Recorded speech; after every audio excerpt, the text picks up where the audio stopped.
কিরে হালকা, তুই এইগুলা বাদ দিয়ে কাজ কর, খেতে যা, ধানগুলো আনতে হইব। কিরে বাঙ্গারির দোকান? এই সব খুইলা লুঙ্গি গামছা কোদালটা লয়ে যা, অনেক কাজ আছে, ধান আনতে যাবো, মাঠ থেকে খালি হাতে আইসো না। হ্যালো গাইস, আজকে দাদিকে নিয়ে ঘুরতে আসলাম মেরিন ড্রাইভে। কেমন হলো? ওই কি ঝামেলা রে? এরকম একটা বড় দানবকে কেউ বিয়ে দিবে? এই তো একটা রাক্ষস। তুই বললি আমি রাক্ষস? Hulk Hulk. তুই আর কতদিন বসাই বসাই খাবি? তুই এখন একটা দামড়া গরু হয়ে গেছিস খেতে খেতে। আল্লাহ রে, আমার হাড্ডি গুটি ভাঙবে রে। ওই হাল্ক, তুই আবার বাজার করে ফেরত আসছিস?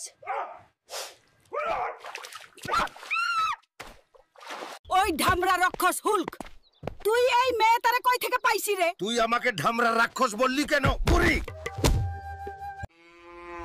এই ধামজা হাল্ক, দেখ তোর পাশে মাকড় সাথে কত সুন্দর চিকনা, আর তুই তুই তো পুরো ধামড়া গরু হয়ে গেছো।